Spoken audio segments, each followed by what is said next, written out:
Yeah. You see, now it is starting. Okay, this is green, I think, and Böyle Ozan gel. Zaten konuşma. Wartest du noch eine Minute? Bin ich laut genug? Nein. Nein?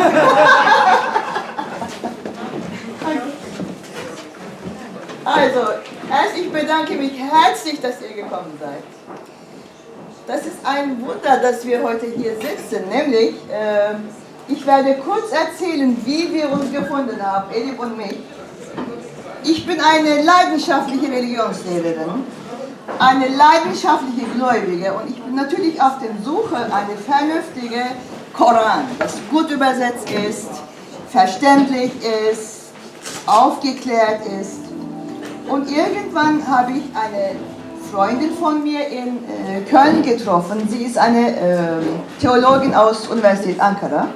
Und sie sagte, wir haben eine Facebook-Seite und wenn du uns abonnierst, dann bekommst du jeden Tag einen Koranvers. Das fand ich toll. Je mehr ich las, desto mehr ich war erstaunt, was ist das für eine Übersetzung? I don't understand what she's saying. Go ahead. I will translate Okay, you no problem. at the end. Und dann, ich habe ein E-Mail geschrieben, gefragt, wer hat das übersetzt? Und dann gab es Edip Yüksel eine Antwort.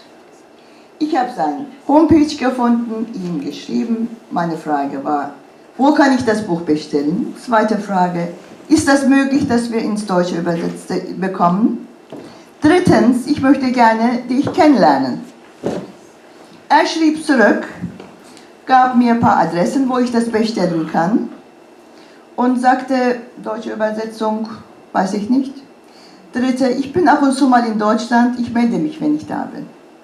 Und am Sonntag rief er mich an und sagte, ich komme nach Berlin. Ob ich nach Berlin komme, um ihn zu sprechen. Ich habe gesagt, das ist besser, wenn du hierher kommst und hier sprichst. Er sagte spontan, okay, mache ich. Als ich das Telefon aufgelegt habe, dachte ich, oh Gott, was habe ich denn gemacht?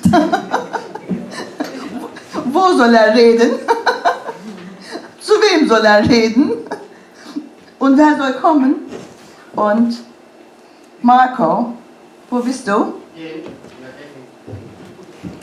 Ich habe 32 Telefonate gemacht, über 50 E-Mails geschrieben, um einen Raum zu finden. Alles war belegt, Karneval. Alle meine Freunde haben einen Tipp gegeben, frag mal das, frag mal dies. Nichts gefunden. Marco hat seine Türen kostenlos für heutigen Abend geöffnet. Ein Riesenapplaus für ihn.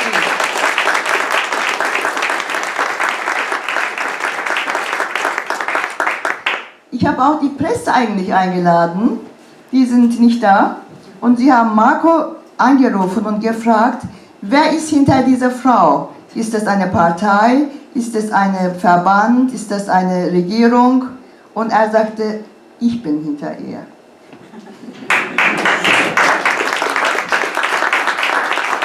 Also, ich kenne Herrn Edip Yüksel nicht. Vor einer Stunde habe ich ihn kennengelernt, aber ich bin begeistert von seiner Koranübersetzung und die anderen Bücher, die ich mitgebracht habe. Und ich gebe Mikrofon zu ihm. Ich bedanke ihm herzlich.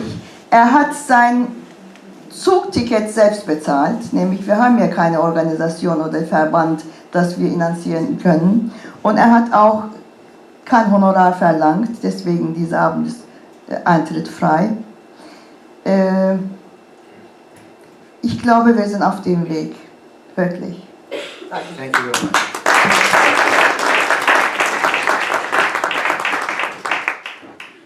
I was given gum. I need to take the gum, but I don't see any garbage. But okay, great.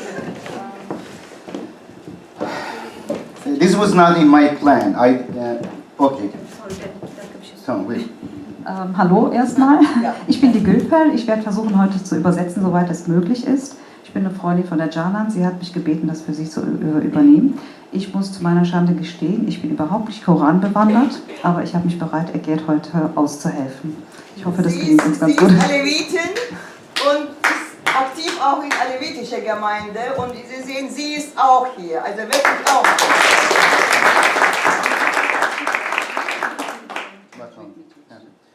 Just for curiosity, how many of you understand English?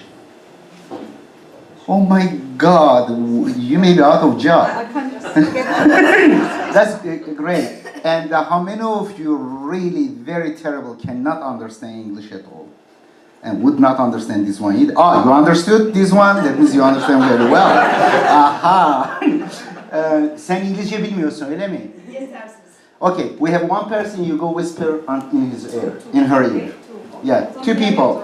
Okay, that will be, I think, better because it will slow down. Instead, you will try to just translate as much as possible for them. Okay. Fantastic. And if there are some questions coming from the Okay. people, Well, maybe it is better for you to be doing what you wanted to do because it is video recorded also maybe because it will be on YouTube. Hundreds of thousands of people will watch and therefore in the future maybe it is better to have also in German. Correct? Yeah. That's what I suggest. Okay. That's Let's why I'm see. here. Okay. All right. Should we sit down here? Do You want me to see? Okay. All right. Yeah. Let's see. Will you be able to see us? Ha, tamam, oldu.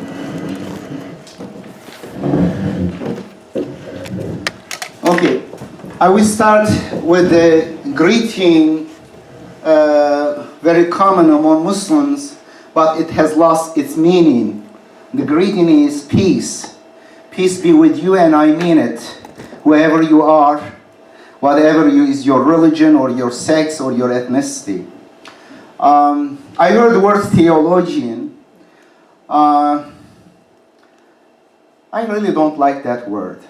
The reason is the theologians I see around the world, they make money from religion or from preaching God's word or devil's word.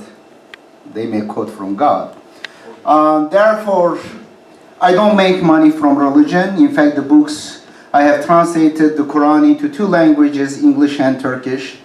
I very careful about that. I don't get even my royalty as a translator or as an author of the commentary stuff because I don't want to have vested interest in religion and become one of those. Religion has been throughout history a very powerful engine in moving people towards directions, some good, some very bad. Especially when religion is organized, when clergymen assume the occupation or the power of becoming power brokers between you and God, then it becomes very harmful for society.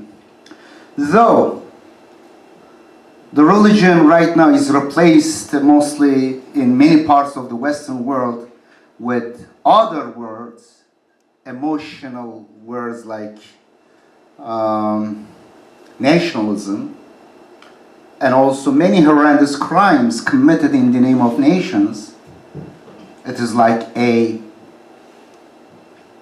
cleaning word when you say national interest. We destroy this country for the national interest. We kill these many people for our nation. Then it becomes good. Therefore, I don't want to be acting as a very self-righteous in an age that, like in last century, perhaps more people were killed in the name of nationalism than throughout the history in the name of religion.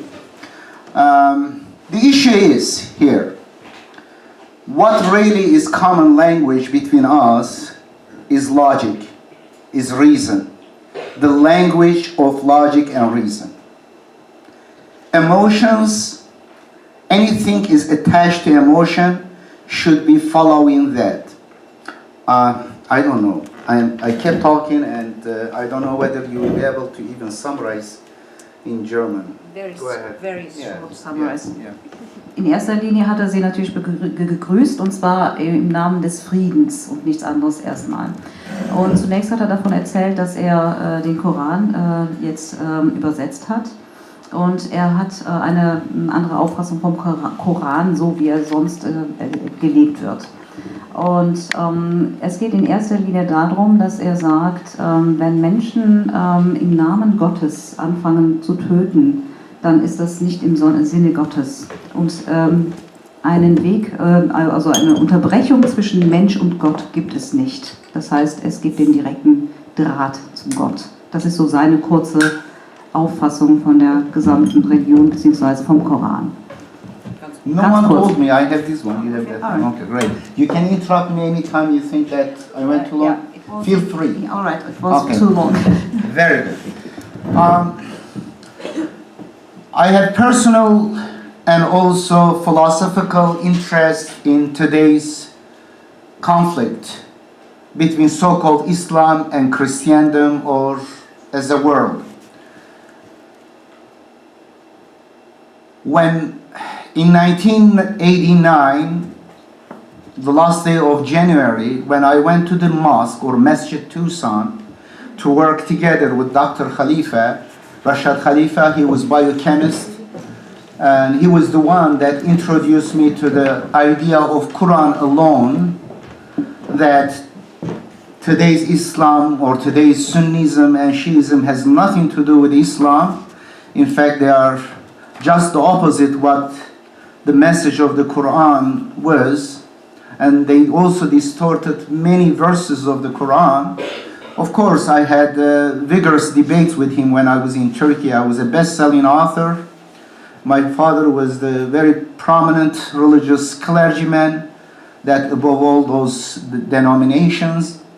And my family were also very well-known family politically and religiously. My uncles had been in Congress since my childhood. Sometimes two of my uncles would be in Congress.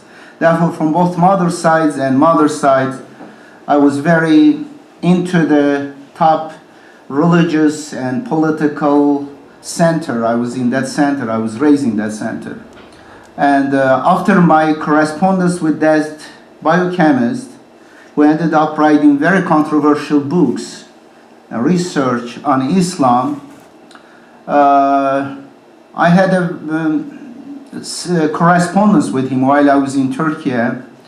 Of course, I was a very hardcore Sunni. I wanted to have a theocratic revolution, bring Sharia, a Sunni version of what is practiced in Iran right now. In fact, I was invited by Iranian leaders. I was very young, but I was the leader of the Turkish youth movement. Today's Tayyip Erdogan, Turkish president, in fact, he was following me. He ended up in prison cell only just because he joined me in one of the events. And today's Prime Minister Ahmed Davutoğlu was my friend from university. And many of the ministers right now ruling Turkey, they were my friends, they know me well. But I haven't been communicating with them directly for a long time because we parted our ways. When I corresponded with this guy, I was expecting someone, a clergyman, a religious scholar like my father.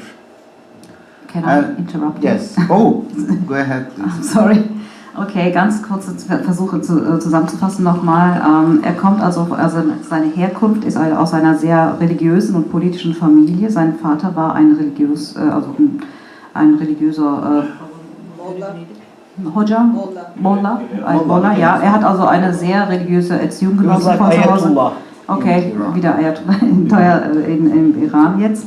Hat also eine sehr, sehr strenge religiöse Erziehung genossen zu Hause und auch, also sowohl väterlicher als auch mütterlicherseits. Zwei seiner Onkel sind sogar im Kongress. Und er hat aber allerdings Biochemie studiert und Islamwissenschaften unter anderem und hatte auch damals sehr viel Kontakt auch mit den persischen Führern sozusagen, also Religionsführern, und war auch in einer Jugendbewegung in Persien. Und Ahmet Davutoğlu, der jetzige Präsident der Türkei, gehörte zu seinen Freunden, die jetzt auch das Sagen in der Türkei haben. Entschuldigung. Ich möchte nicht unhöflich oder so sein. Ja, aber bitte. Er hat nicht Biochemie oder Islamwissenschaft studiert. Er hat jemanden in den USA kennengelernt, der Biochemiker war, ein Ägypter, der Rashad Khalifa. Das war jetzt nicht, gut, das ist die Historie, das ist richtig, aber das ist nicht, also von ihm hat er noch nicht erzählt. Doch, hat er. Aber Ja, Sie haben Ahmet gemeint, Hoca- dass er Biochemie und Islamwissenschaft studiert. Ha? Ben, Reşat was biyokimya çevirdi. Ha. Tamam, Dann söyle. gehen wir mal auf Richard Okay. ein bisschen ein. After corresponding with him, I was disappointed because I was expecting someone like my father. And the more I corresponded with him, I found out he was a heretic, an infidel. He was just the opposite what I would expect from a Sunni or Shiite religious scholar. Because the Islam he was telling me it was absolutely foreign to me. It was something that I was against. And by then I had been in Turkish prison for 4 years for promoting Islamic revolution in Turkey. I was an activist. I could arrange a rally or a protest meeting in a corner of Istanbul just 1 hour in advance. There was no Facebook or Twitter, those kind of things. I had such a network in Turkey, in Istanbul and all around Turkey. And also I had correspondence, connection with Muslim Brotherhood of Egypt, Hizb ut-Tahrir of Syria. They were also active, they were active in Iraq. And of course with Iranian revolutionary leaders. Therefore it was a big shock, but each time I was sending him through mail a hadith. Hadith means sayings attributed to Muhammad, Prophet Muhammad.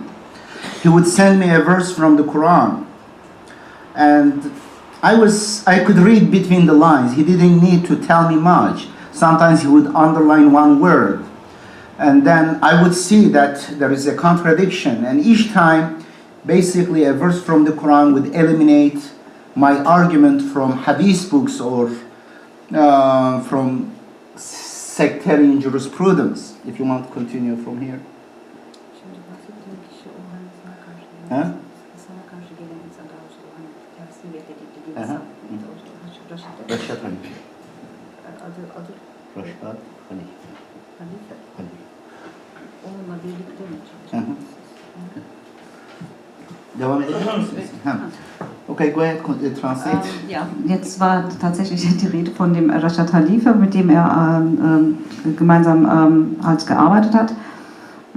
Es ging da in erster Linie Mohammedin Ja, hadisler, sözler, Genau, genau. Es ging um die Hadith. Das ist die Beschreibung der Worte von Mohammed. Darum geht es, dass man da halt in eine bestimmte Diskussion geraten ist. Und er war seinerzeit auch Aktivist und hat in Istanbul auch Proteste organisiert. Und er hat dann angefangen, diese Widersprüche zu erkennen zwischen dem, was tatsächlich seiner Meinung nach halt da ist, im Koran und dem, was geliebt wird. Okay. Give you some examples. For example, women do not need to cover their hair, let alone their face, according to the Quran. But according to Hadith, you have too many contradictory Hadiths. Some of them they have to cover from head to toe.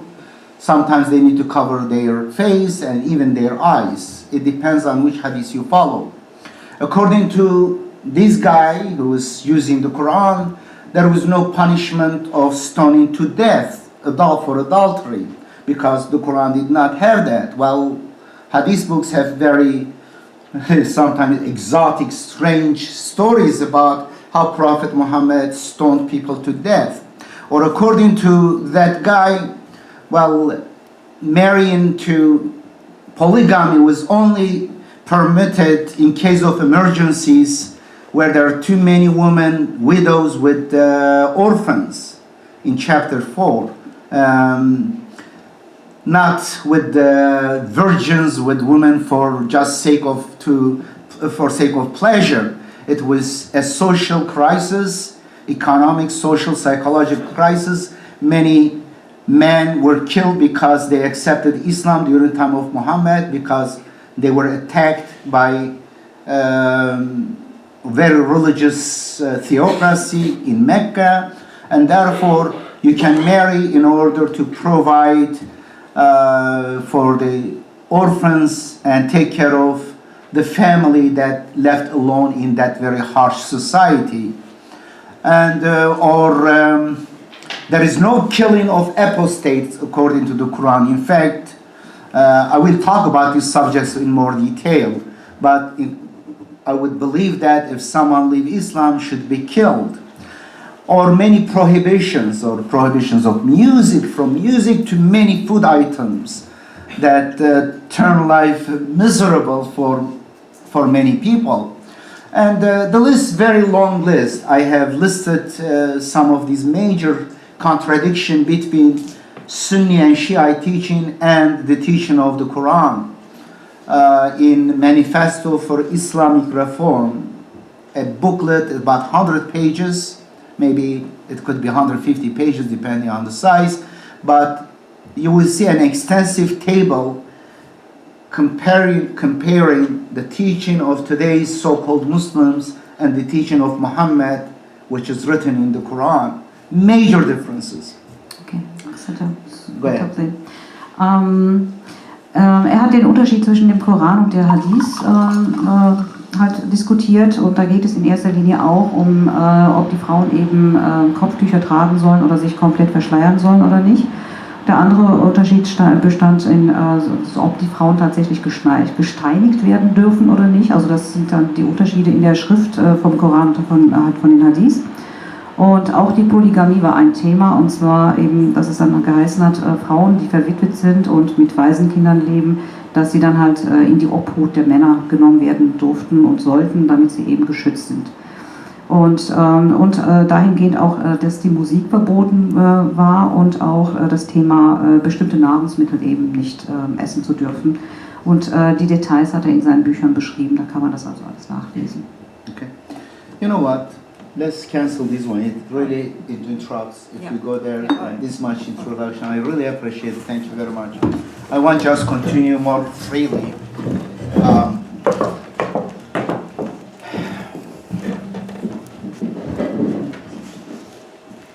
I want to pass this story very fast because I want to come today. I don't want to tell you old stories. Anyway, I ended up in Tucson, Arizona, working this guy with him for about 1 year. He was working on his translation of the Quran, revising it. I was working on my Turkish translation. Meanwhile, we had conferences in United States, and we'd also publish a newsletter. And of course, he was condemned by scholars, religious leaders of 38 countries in 1989, while I was still in Turkey. It was headlines in Muslim world, in the newspapers, in some cover stories of magazines that said Rashad and Rushdie are apostates. Apostates in Arabic called murtad. In English, do you know what does apostate mean? Perhaps you don't hear these words. Out of religion means infidel or heretic and deserve to be killed. In all four sects of Sunni sects, and also according to Shiite, deserve to be killed. He doesn't have right to property, to life. And they were considering about Salman Rushdie affair. They gathered in Medina 38 top scholars of these countries. They were talking about Rushdie, but they inserted Rashad's name too because he became very controversial in the Muslim world. He became very well known, a kind of hero in Muslim world because of his studies on the Quran. Through the computer, he discovered an incredible mathematical design in the Quran, which was prophesied in a chapter called Secret.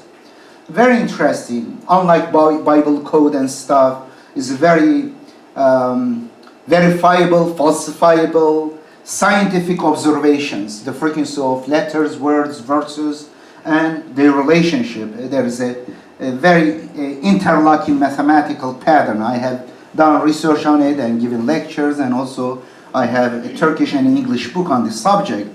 Because of that, he was well known in Muslim world. They kind of revered him. They invited him to conferences to Al-Azhar University, #1 in the world in terms of Islamic studies, and by emirs and kings. And he became also science advisor of Muammar al-Gaddafi, Libya's president, who was killed recently. But when he rejected today's Islam, when he came up a very strong rejection and criticism of it through using the Quran, they were very kind of furious because they found him betraying them, and also they sensed the power in his arguments. And when they condemned him, it didn't take more than a year. They killed him in Tucson, Arizona. A group of we call terrorists now, a cell that was affiliated to Al-Qaeda. It was considered by American media as the first terrorist act of Al-Qaeda in the United States, 31st of January 1990. Anyway, he was basically stabbed to death and his throat was slit. And therefore, when I came to masjid that morning from my home, and a few hours afterwards I saw police there, we had a very strong relationship. It was like my father figure. My father rejected me in Turkey because of my criticism towards my religion, and therefore it was my father publicly wrote articles criticizing me, and they use my father's name. Those who are against me, there are many of them. When they in the media or in videos, they say he's condemned by his father. It means he's really bad, according to the father. Very patriarchal society. Anyway, this is what in the past. Now come today. I want to remind us a verse from the Bible. One of my favorite verses from the Bible says, "Accept the truth so that truth will set you free." The problem is not one-sided. I want to emphasize this. The problem in today's Muslim world, which now started kind of showing up in the West, it is not only internal problem of the Muslims. I blame them. I am the major critic. I am #1 critic in the world of the problems within the Muslim Islam or so-called Islam and clergymen. I am their target. However, it's not only religious, it's also political. The teachings they have, very bad.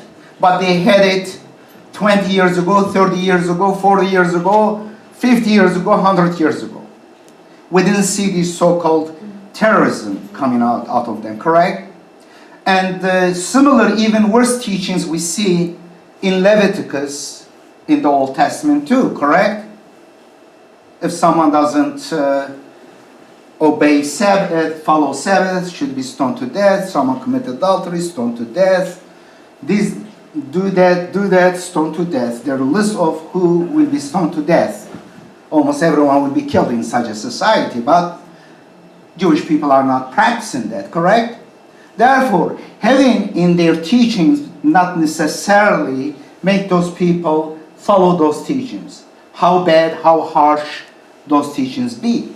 Then the question is for reasonable people, not for people who would like just to gung-ho go, just condemn one population. The issue is two-sided. The issue is political. If we see where those people come from, was Afghanistan. Well, Afghani people, they were nomads, backward people. Some of them were nice, some were bad, but they were not killing each other. They were not killing infidels either, or strangers either. But they were invaded by British, then by Russia, then by the United States. What does invasion mean? Have you experienced invasion? No, it is easy to talk. those people suffered greatly under invading people who invade and consider them barbarians and treat them like barbarians, like American people treated barbarians and committed genocide against the Redskins, correct? You remember? Okay, good. And come out in Iraq. What happened in Iraq? Some terrorists recently coming from Iraq. Well, Iraq was invaded by a country which I live, United States, based on a lie concocted by a cabal in the government. They wanted to show power in Middle East, demonstrate that they can beat up people, and somehow they threw dice, or they had that for some reason in their mind, punish Iraq. But it was not Iraqi people that attacked the Twin Towers. 15 of them were Saudi Arabia, the country they support. Well, interestingly, the Saddam Hussein was also supported them before. He was their SOB. Forgive me for this, but it is the reality. They gave him all the weapons, even chemical weapons, to use against Iran. About 2 million people were lost in that conflict. Correct? You remember? Or maybe from here you don't see it. And when Saddam Hussein killed about 5,000 people in Halabja, Kurdish people, gassed them to death, men, women, children, they didn't do anything. Those people just wanted to be free from oppression. And that time, Rumsfeld was shaking hands with Saddam Hussein, good guy, because that time he was used. And about, according to some estimates, maybe inflated, but this is Western doctors, they said about 1 million people were killed in Iraq. Thousands were tortured, terribly tortured, which started seeing some picture of the tortures. 1 million people in a 20 million country. Everyone lost someone very dear to them. And what do you expect from this country? To become friendly, nice to you guys? And we have drones. Goes around the country, kills terrorists. Killing terrorists is the name of the game. And sometimes kill many people who are celebrating wedding. Imagine their drones are flying here to kill some bad Americans, or not, oh, here is Germans, correct? Some more powerful countries. Somehow there are some bad, let's say, fascist Germans. They did bad things because they did bad things to them. And they come hover around, and in the middle of the city, they kill some people right and left. And you would say, yes, good, in the name of democracy. Not really. Therefore, when we look, if you are honest, I see both sides, West and East, hypocrites. I didn't come to please you people. I don't please Muslims. I don't please myself either. Because honestly, we are very bad people. Majority of people around the world, we want to justify our killings, our heinous crimes in the name of something. They do it in the name of Muhammad, we do it in the name of democracy or whatever we want to sugarcoat or window dress. Last time I looked at the countries that they are most producers of weapons, military weapons, and merchants of weapons, selling weapons. Guess who were in the list? Which countries were number one? Look at that. Eisenhower, who was the president of the United States after the, I think it was Second World War, his last day he made a speech. He warned American people. He was a courageous person, but he was able to do it the last day. He warned them against what? You remember? Against military-industrial complex. Because he saw how that weapon manufacturers grew big, made big profits.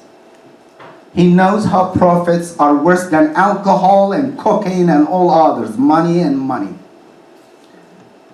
And he warned American people against this military machine that will create wars and wars, will create justification and pretext to use these weapons, directly or indirectly, create troubles around the world to be able to let this bloody machine run.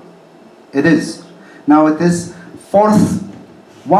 minimum one-fourth of American budget goes to feed these bloody people and where they are going to use. Terrorism, I say this. I know some of you are scared now. How many of you are scared from my speech? No? Okay, good. Me. Yes. Terrorism, I consider terrorism is what? I invite anyone who condemns terrorism to be honest. Come on with a definition. Honest definition of terrorism. If terrorism is killing civilians, correct? Targeting civilians. Who targets civilians, killed more civilians, more than governments around the world? Therefore, if we are cheering for governments to go kill more people, and we cannot be complaining about terrorism of a small groups of people, which is, I believe, the consequence of operations of big governments, their clashes or other deals. It's not out of the vacuum. We American people, I am American, my children are born in America, I am 25 years I've been in America, I am citizen in America, and I am glad, I am thankful to God to be in that country because I have the rights that protected by Constitution. I don't know whether it will last long or not, at least now. There are great things about that country, many things. But also I have to see the other side of the coin. I call it the American Janus. Beautiful things, bad things. A good citizen will appreciate the good things, but will also bravely see the bad things and try to correct it, find solution for that. We cannot be blindsided by nationalism, but our religious bigotry, and see always the problem there. Muslim people are doing that. They will never be able to correct themselves because they don't see, they are blind to the problem among themselves. If we people in the West, we blame them all, we are very great people, but we become blind to what we are doing, this conflict will only grow and only turn this beautiful world to hell for both sides. Because what goes around will come around. Our bombs going to Iraq will come back to us as a terror.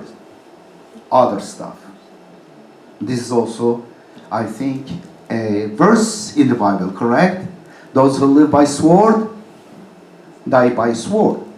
Now,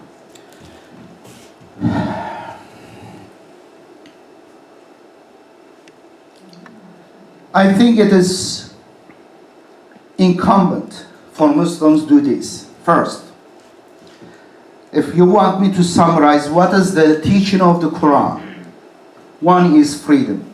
The first is freedom, be free. Free of any previously set affiliations, adherence.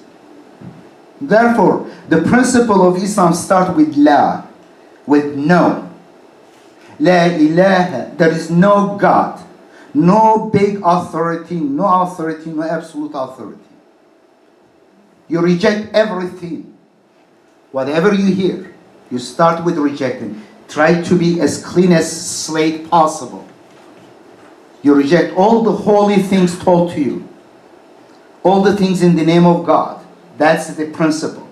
La ilaha. But many Muslims do not even know what that means.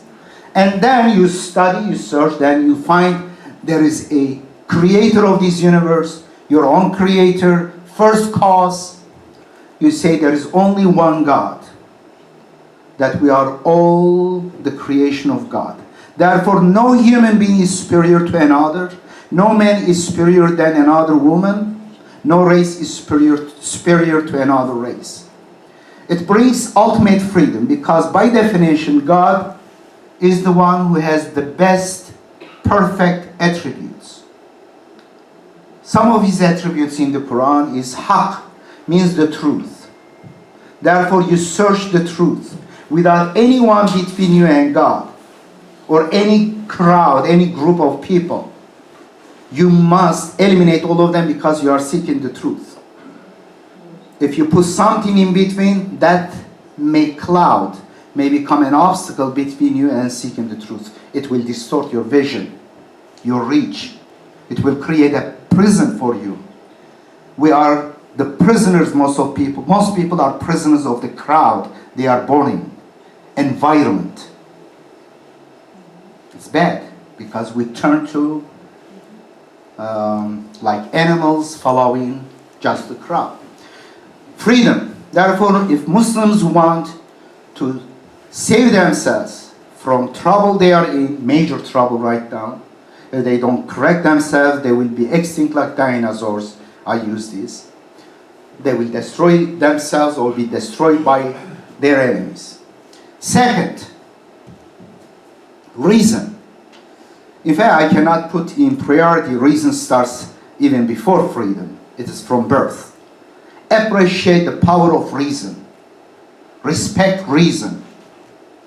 Mind. If you are going to accept something, demand evidence for it. If someone is telling stories about God, demand extraordinary evidence for those claims. But when someone is in church or in mosque or in synagogue, in any temple, tell stories about God, we become most gullible at that time. It should be just the opposite if we have any respect to God, to truth.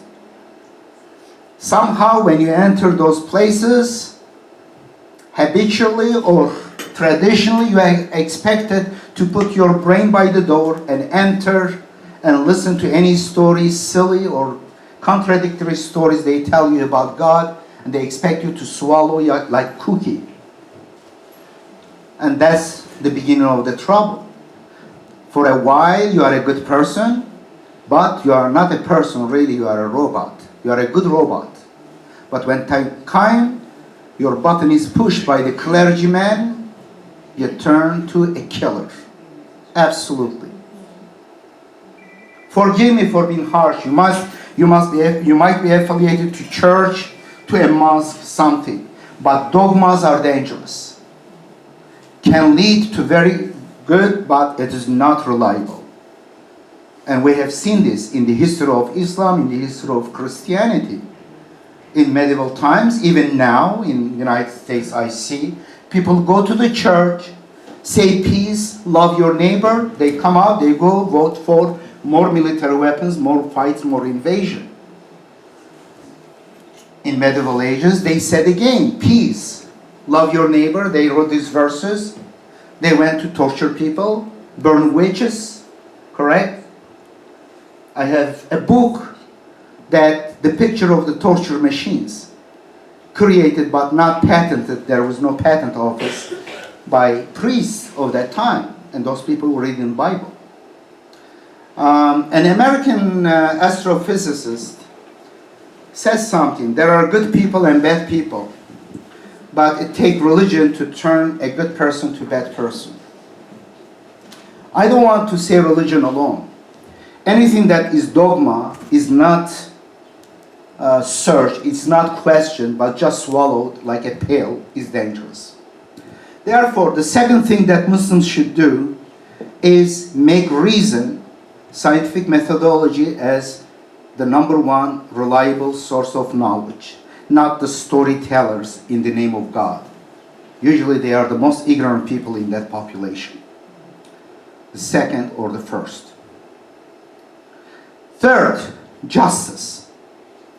Adhere the principle of justice. These are the things that emphasize in the Quran. You may be very surprised if you are an outsider. But if you read the Quran without preconceived distortions, ideas in your mind, you will see that freedom, reasoning, thinking, questioning, and justice, they are the most frequently reminded and explained. Justice. Ask, treat others the way you want to be treated. Though this is really, the golden rule is very tough, very difficult to implement in the real world. But at least in your close environment, you use this golden rule. But for more widespread world, use the silver rule. Don't treat others the way you don't want to be treated. And this should be, Muslims should adhere this.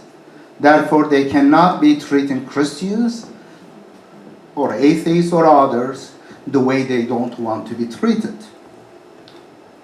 And fourth, I can just summarize in these 4 points, is peace. Basically, ultimately, after these 3 things, you will end up with a more peaceful society. And the same thing with the Christians. Therefore, I believe that this, right now, a wave that we see, and I fear that the history may repeat itself. Because we have a population here in Europe, a good amount of number of Sunnis and Shiites population. They are not integrated with the society, and they see the world different than you see. The news comes to them differently than comes to you. When you justifiably outraged because of the killing of these 10 cartoonists, how in the world they come kill these people in our country, and they are also outraged how, for example, Israel about 6 months ago basically destroyed whole Gaza, hundreds of homes, schools, hospitals, killed 2,500 Palestinians, mostly civilians, 500 of them being children, and they saw Western world were numb. They didn't do anything. They didn't even condemn Israel for that. In fact, some of the politicians in the United States, and I don't know about here, they sent their condolences for 2 Israeli soldiers who were killing children and people there because they lost their life, 2 Israeli soldiers. And I am outraged. It's outrageous. Knowingly, Israel killed 500 children under pretext they are killing terrorists, insulting our intelligence. And when you don't see them, when you don't treat them like human beings, you cannot expect them to treat you like a human being. And the same with them. Therefore, it will take step, whoever first wake up from this intoxicating division, to remember that we are all children of Adam. We are so alike. In fact, where individuals come together, we see so much similarity and empathy with each other. We get to know each other. And we also share this little world that could be much better place if we didn't resort to power, to killing first. We put step forward, try to help the other side. I do believe there will be change. Now, question, who will be that? And I think that Western world has upper hand. The Western world had upper hand in 2 ways than the so-called Muslim world, to create a peaceful environment, to eliminate this terrorism. One is the Western world has more access, easier access to information than them. They are mostly restricted because of their culture, or governments, or religious clergymen to read, to learn about other materials. Therefore, you have more access to information, to gather more objective information, passing through propaganda. Propaganda is designed. Governments spent millions, hundreds of millions of dollars to cheat, to dupe, to fool their citizens. We learn about that. Throughout history, everywhere, every government. It's their job to tell you different story while they are doing different things. Therefore, you have more access to information. And second, more military power, political and economic power to change the situation. When I see if there was terrorism there, let's say Al-Qaeda, it was a police work. If really, I don't trust many politicians complaining about terrorism, because I don't think they are fighting that honestly. I do think, I am not a person who really buys conspiracy theories. I am very I have allergy towards them. But it is so clear to me, after the conflict between Cold War between capitalistic world and socialistic world ended, I see another boogeyman needed to be created for several reasons. To keep the nation together under certain kind of threats, so that certain circles who profit from fear and paranoia to manipulate these fears, and therefore I think they found that if they keep this fire burning under certain control, it is good for them.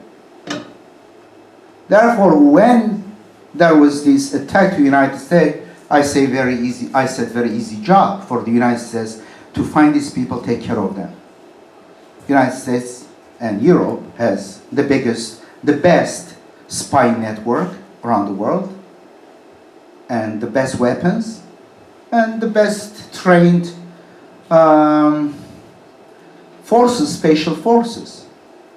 Go find them and kill them or arrest them. You don't need to go bomb the whole entire country, because any reasonable person knows that if you destroy the whole country for few terrorists, where they are very marginal, you create even more recruiting place for them. And this is exactly what was done. They didn't want it to end it. If they wanted to end it, special forces go to Afghanistan, find them easily. They could utilize Interpol and many other things, find those people who have connection there easy. But they didn't do that, because there were other agendas. Therefore, if you don't want to be manipulated, and you don't want to live in fear, do something in your country. And I tell Muslims when I talk in Turkey or through my YouTube videos, I tell Muslims, if you are complaining about something, do something in your country. If you act like a barbarian, a psychopath, your picture will give more reason for ammunition that the West will come and bomb, destroy your homes and your cities. You act like an idiot. And it is the case. We are able to kill people in a very nice way, correct? We don't show the pictures of the people mutilated by our bombs. We only show the picture of our pilots push the button with smiling face, come here with medals and smiling face. They push the button, but what happened down? How many people lost their limbs, their mothers and children? We don't really see those. It's sanitized. And but the other side is like very interesting. They just do the opposite. They want to show few people they kill, they cut, they chop, and they show the world how psychopaths, how dangerous they are. But in terms of killing, we are as killers as they are. Okay, I want to stop here, but I want to give you a few things about my theological, because I do think that religious clergymen in the Muslim world are number one responsible from backwardness of those countries, and also creating the conflict. It's not one-sided, as I said, but they could reduce this conflict if they follow the teaching of the Quran. I don't know whether you will be interested about this, but I want to leave right now for questions and discussion. And then through that, I may be able to go on this. Okay, it's now your time to criticize me, to bash me if you wish, because I little bit kind of use an accusatory word. It's not personal. I'm one of them too. I am part of, member of the Western world, but also one part is the East. I see both sides. And God is my witness, I am not one-sided. And I am just. My children in the West. My life is at risk because of the East. I left their religion. But, and I see also a lot of injustice done from the West towards the East. Therefore, if you want to listen to a guy, to hear a guy that will see both sides, without fear of any government, I have no fear of governments or terrorist organizations. Absolutely no fear. Some people wonder why. Why? I will die tomorrow. In fact, I should have died a long time ago. 5 assassinations, I survived. Therefore, no fear. And people who, I don't want you to be as crazy as I am, if you see it that way, but be a little bit more courageous in your environment and be the voice of peace, justice, reason, and freedom. And if you see something wrong in your side, try to correct that. And it will happen. Otherwise, nothing will change. Thank you very much. Here is the microphone.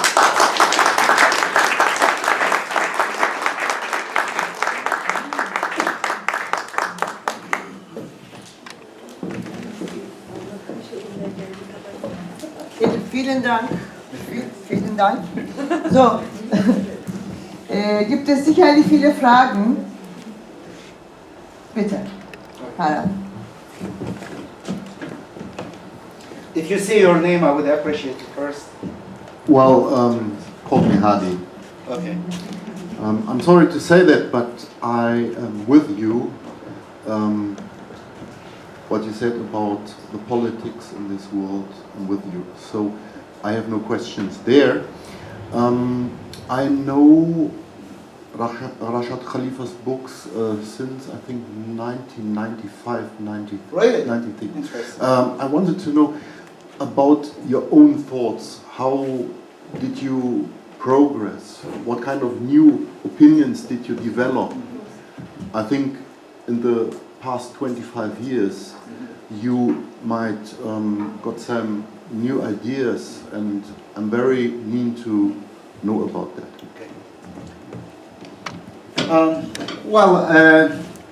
About the Quran, my translation of the Quran is a work in process because I find out with time that some verses I translated that way, I never really thought deeply. It seems kind of without noticing, I reflected my Sunni background, that understanding, without knowingly, and discovering that and correcting that. Just I give you one example. I think it is an error in Rashad's translation. You will find, for example, in chapters 47, verse 4, which was used by ISIS, these guys who go basically behead people. That verse is translated as when you encounter the enemy during the war, basically behead them. It is translated that way. And I had also translated that way without knowing Rashad translated, because the word somehow in our mind just went to the neck, kind of cut their neck, chop their neck off, the translation. And somehow I wondered why I am translating this word as a neck. In 1997, just while I was doing the Quran, a reformist translation. Then I look at the Quran, it is فَضَرْبَ الرِّقَابِ, the Arabic word, ضَرْبَ الرِّقَابِ. And I look at the Quran, the usage of the word raqaba, riqab. I found out nowhere it is used for neck. It has nothing to do with neck. It is, raqaba means, I don't know, you know Arabic? Yeah. Fantastic. Raqaba means to watch. Yarqubun, watching. Raqib, raqib. It's God's attribute. God is watching us, controlling and watching, observing.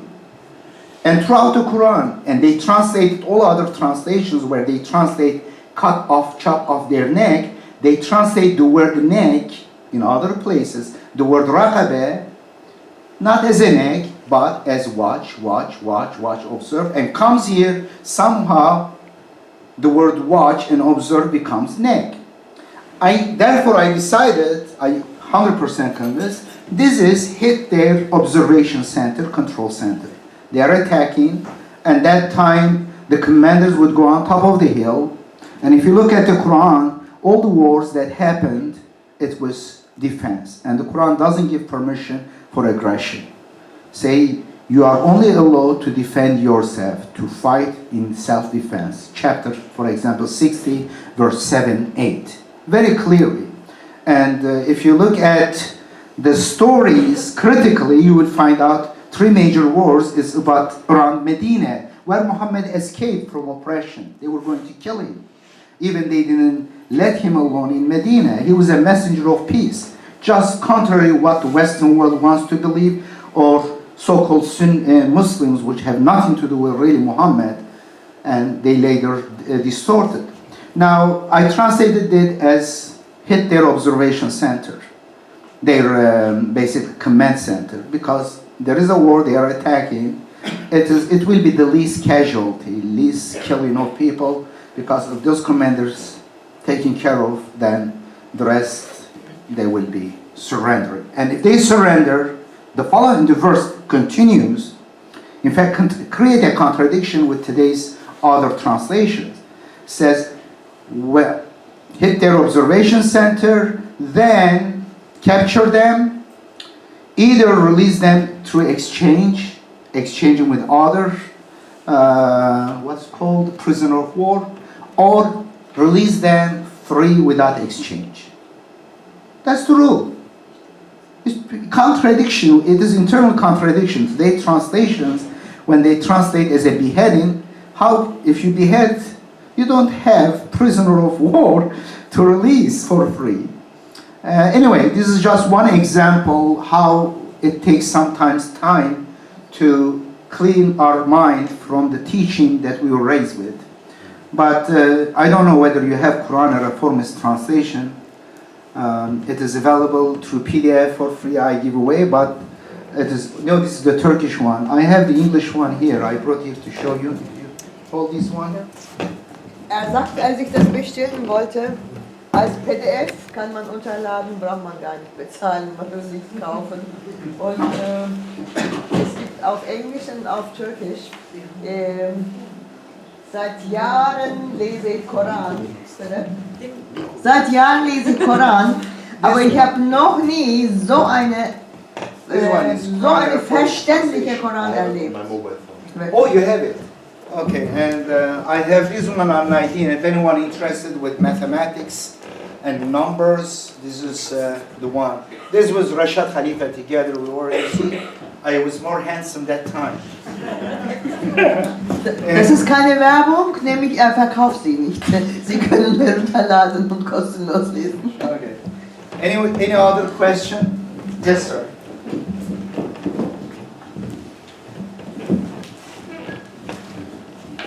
Ich werde es einmal auf Türkisch und einmal auch auf Deutsch Ihnen jetzt fragen, beziehungsweise auch meine Meinung dazu sagen. Bence Almanya'da Almanlar çok yani toplum olarak bölünmüş bir milletiz. İslam hakkında soruşturmalar yapıldığında, anketler yapıldığında işte %yarısı İslam'a karşı açık, sevimli bakış görüşünde, öbür yarısı ise karşı ve korkuyla dolu. Şimdiki işte gündemimizdeki bu sorun İslam teröristle bağlaştırılıyor. İlk olarak hepimizi rahatsız ediyor.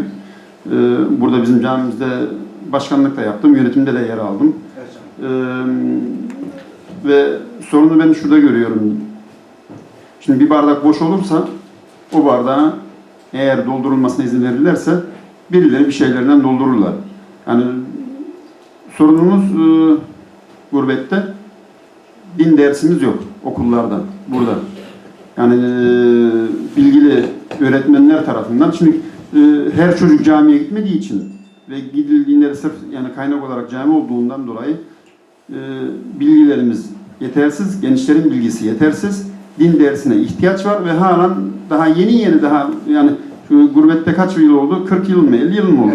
Şimdi daha ilk defa din dersi verilmeye başlanılıyor, deneniyor.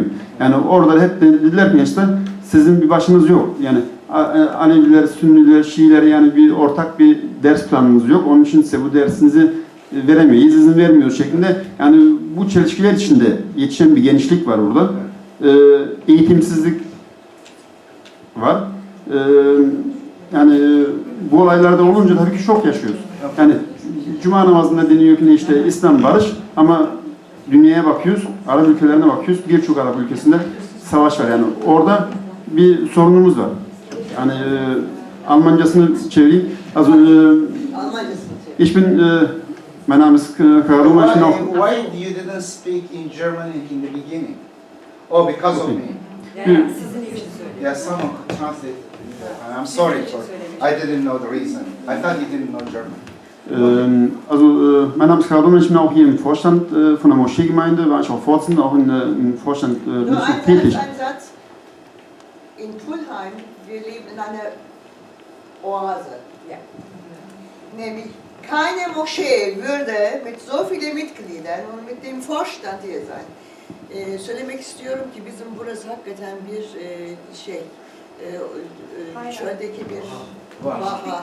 Hiçbir caminin forstandı ve üyeleri böyle kritik bir düşünceni dinlemek için gelmez.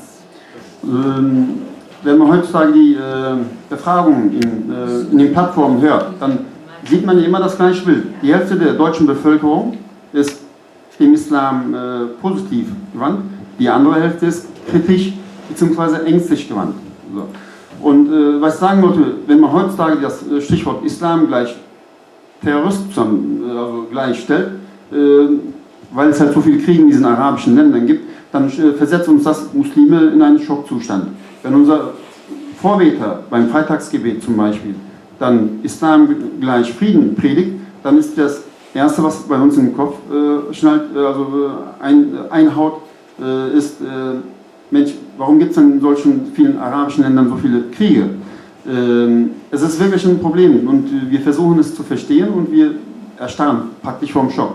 Was aber unser gesellschaftliches Problem ist, die ganzen Erwachsenen oder die heranwachsenden Kinder, die hier seit, sag ich mal, deren Eltern seit 50 Jahren in Deutschland leben, ist das Wissen. Also wenn ein Glas leer ist, kann, und wenn man es zulässt, füllt es jeder mit irgendetwas.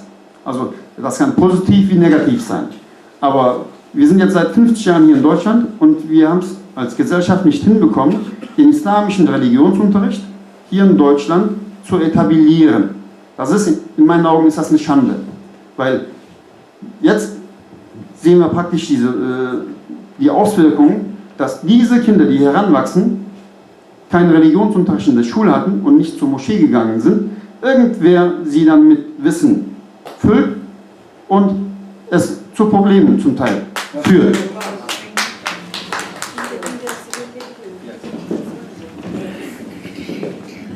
Now, I want to make clear that the Muslim world will not get rid of this kind of tendency, psychopaths. In fact, the number of them will increase with time as long as they do question the sources of their religion. Epistemology. What is the source of Islam? And I argue with the very powerful theological argument, with also evidences, that as long as they don't trash more than 90% of the religious dogmas created after Muhammad, they will never get out from the hell they are in. Again, that is the hadith books. Bukhari, Muslim, Tirmizi, Ibn Majah, Abu Dawud, or Shiites have their own. These hadith books are filled instructions that contradict human life, creates a person who is enemy to himself, to his wife, to his neighbor. Because the Prophet Muhammad is depicted there a very contradictory person. In some hadiths, you will see he is more merciful than God, like in hadith of Miraj, the longest story in Bukhari. But in another hadith, you see him as a torturing person, gouges people's eyes with hot nails. You are creating schizophrenical personalities in the Muslim world. A youth will see this, will say that, okay, sometimes I need to be nice, very nice, nicer than God, but sometimes I can be as cruel as can get. Sometimes he's very tolerant. There are stories about that, but sometimes he is the most intolerant person. He sends a group of people to kill Ka'b bin Ashraf, a poet who criticized him supposedly while he's sleeping at his home. This character sends several people to go kill him while he's sleeping. All his crime is criticizing Prophet Muhammad. These are big lies attributed to him. Because when I look at the Quran, it's just the opposite. He followed the Quran. This is the only book that's written during his time. In fact, the only book during the 4 elected leaders. They didn't have hadith books. Hadith books were fabricated 200, 300, 500 years after Muhammad. The most authentic hadith book called Bukhari was gathered in 230 years after Prophet Muhammad. These guys goes around and collect hearsays. And according to his own testimony, he collects 600,000 of them, which is a big lie. It doesn't fit the lifespan. And sometimes he walks for 1 month to collect, to check, inspect one single hadith, means narration. And then according to his own confession, he throws away, trash 98% of them, more than 98%, and he puts about 7,215 hadiths in his so-called authentic book. And we see what is that. It's a mishmash. It's a terrible book. Therefore, when you look at this, if you are an imam of a mosque, you say Quran and Bukhari. You introduce this book in level with Quran. In fact, preferring to the Quran most of the time. And then you kind of follow, you say these old scholars, we need to follow them. And they distort the verses of the Quran. Many distortions being made. I argued this in Turkey with top clergymen, with the top cleric. He escaped 3 times from the studio. He couldn't discuss this issue with me. It is in video, you will see. He was the top head of the religious affairs. Because they don't have basis. In video you will see the imam of the biggest mosque in New York, Shamsi Ali.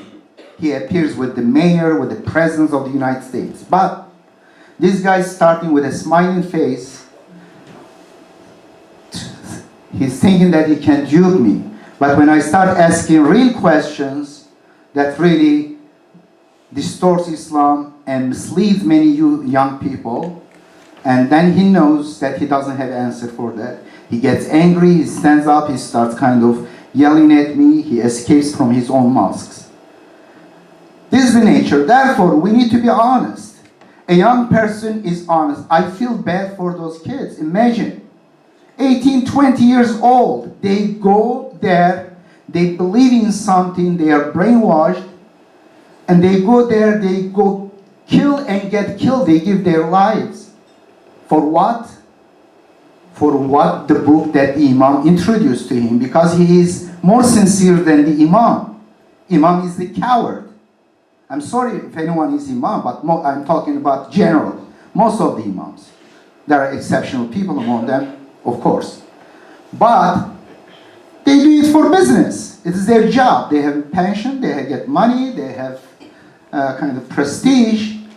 And when they glorify this book, full of terrible instructions, and this sincere young man looks at it, wow, Prophet Muhammad did this. killed the infidels, and this beheaded 600 Jewish people. Jews are very bad. And you will chase the Jews and kill them. Even the rock, they will be hide behind the rock. Even rock will say, come here, a Jew, go kill him. And when you see that, and he wants to be honest, and he gets frustrated because what's going on in his little world or around the world, and he says, well, I'm going to do whatever Prophet Muhammad did. Therefore, he is honest. The other is not honest and also coward, doesn't do that, but teaches these things. Therefore, the Muslim world will not save themselves from this kind of trouble. The trouble, in fact, they taste the trouble more than the West. This kind of people, Salafis or Al-Qaeda or this ISIS, killed more Sunnis and Shiites, much more than Christians or atheists or others. Therefore, it is clear trouble for them. I have a joke about this. The reform, Islamic reform, starts with a big weight loss. I need to lose some weight, maybe 20%, but they need to lose more than 90% of liturgy, trash them, surgery. Yes. Anyway, any other questions? Okay. I think it's closing remarks. I don't know if, okay. Can you please come forward? I'm sure I don't need that. Okay, Hila. Like this. I want to bring the view on another point I thought you missed.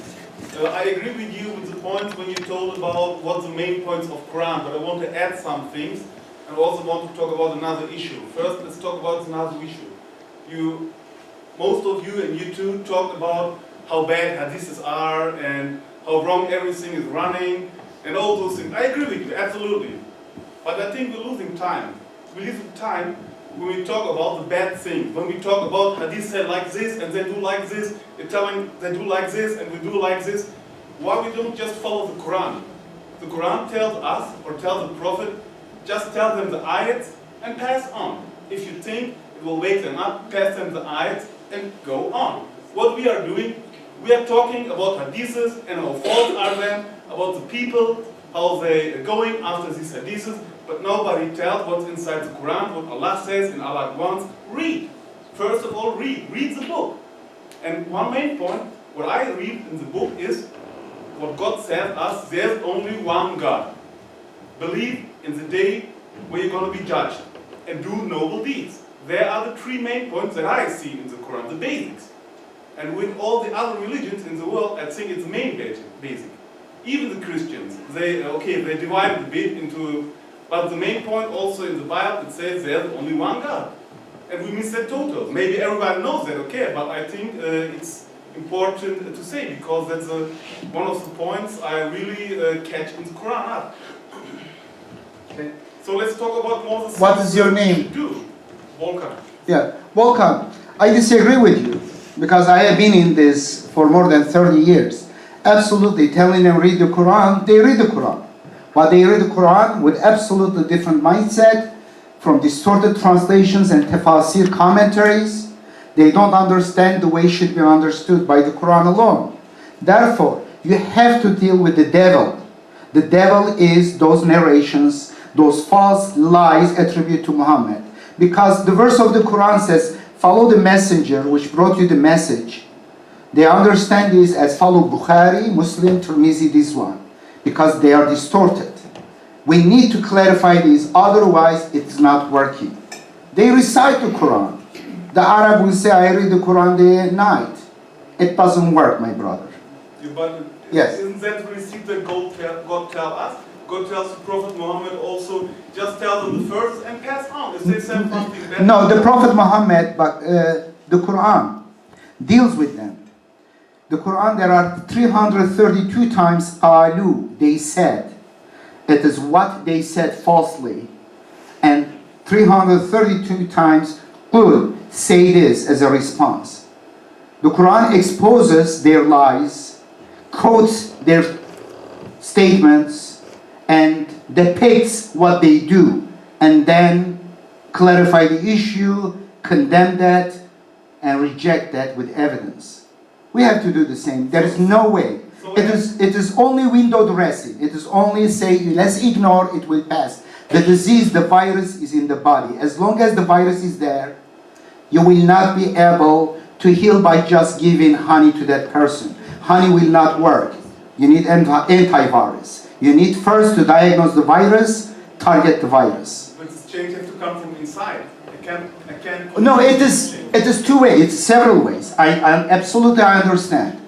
It is multidimensional. There are issues related with Western hegemony and what they do. The Western world, until recently, supported kings and tyrants in the Middle East, correct? Mubarak was an authoritarian, cruel guy. Saddam Hussein, for years supported by the United States and United Kingdom, of course. Saudi kings, they are the most oppressive people on earth. They create a whole Pandora's box of trouble there. A lot of people comes from there, the ideas there. But recently they tried to change. You know, in the past, colonialism was how is it? How is it? We would go invade that country, correct? And plant our governor, which was native of the invaders, and then it worked for a while. But later nationalism, ideas and stuff, and people start rebelling. It was not logistically and militarily, economically feasible anymore to keep that military in a hostile environment with your governor. Let's continue exploiting them, let's change it. Let's say, okay, we are leaving you, but plant our puppets there. And exactly they did. This was the second stage of the colonialism. Now the third stage of colonialism, well, because of the Cold War ended, the communication time, the age of information, TVs and social media stuff, now it is not possible to have tyrants. It is too much energy required to keep them standing and keep people under pressure. Let's have puppet kind of democracies there. Friendly democracy means engineered for our interest. That people will say, this is it, but this is reality. I'm not saying we'll be able to change that, but we might be able to change at least some the power, the dimension of this bloody conflict. But I don't think that as long as we have capitalism, we'll not be able to stop imperialism. There will be some countries, right now Africa is the ground for sucking their marrow, basic resources. And this is the reality, but if we can change the system, goodness sake, it will be great. What kind of system? Somewhere between socialism and capitalism. How is it possible? Well, it's another issue. And finally, I don't believe, because to change something, or you must be always on the same level, you know what I mean? So yeah. If one level is down, then another one can do what he wants. Yeah. If you have the same level, let's say you're saying in Russian, like now. Well, I think that nobody can attack another one. the dynamic is changing. You are right. I think the dynamic is going to change with the rise of China. There will be a balancing power in the world. I think it will be better for the world, but could be more volatile and dangerous, because if they really fight with each other, then the whole world will be under risk. Anyway, but what I can do as a human being individual, that's it.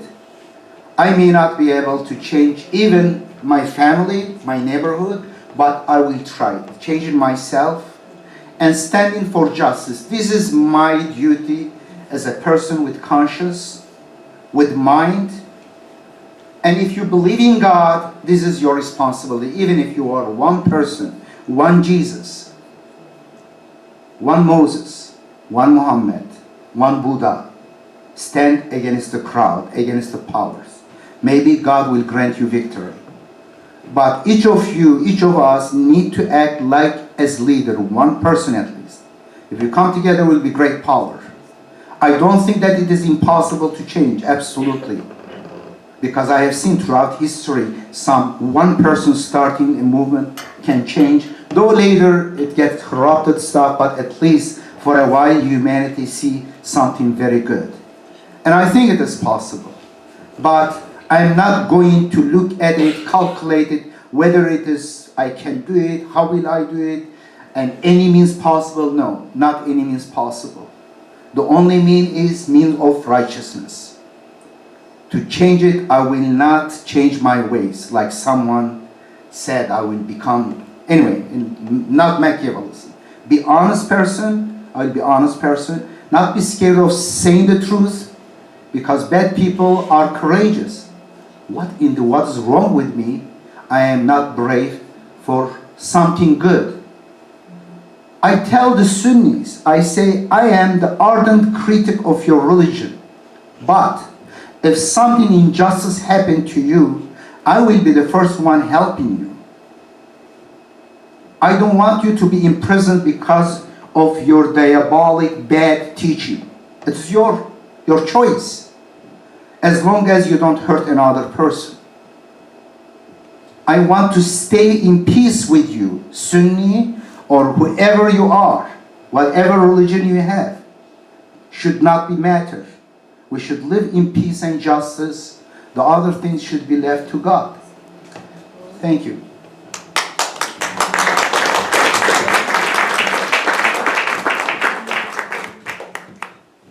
Could I ask a last question? I'm very interested in your work, and I would like to know what kind of tools and what kind of approach you have translating the Quran. Well, besides a dictionary with some special terms, when you translate a passage, you could do it in a way where you just focus on the language, where you translate it word by word. You could use a very esoteric translation, as Ibn Arabi was explaining the Quran. You could have a approach where you translate the words in a, well, very political way that is up to date. The opposite way, you could look at history and you just channel every word through the historical meaning. And I'm very interested to know how you actually translate the Quran. Quickly. In fact, in the beginning of Quran Reformist Translation, as a casework, I give 15 example of verses. In fact, I have a table, 3 translations, more popular translations in English, and my translation, the 4th column, and highlight in bold the differences, and then have a discussion why I prefer this translation, why their translation is wrong. I use the Quran, the verses of the Quran, the usage of the word in the Quran. I look at the dictionaries critically with kind of little skepticism, because dictionaries are also created by humans with some religious conviction or culture. But usually, mostly I use the usage of the Quran and reason. I am a philosopher.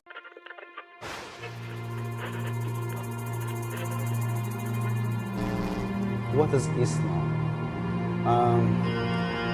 What are the sources of Islam? What are the sources of Islam? What is Islam?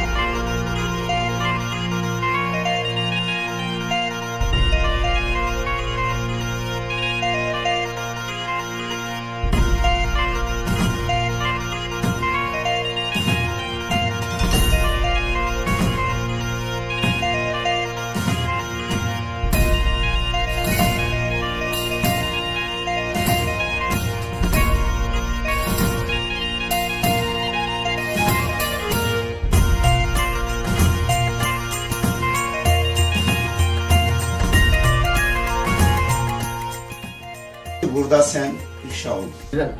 Nereye? Gidiyorum.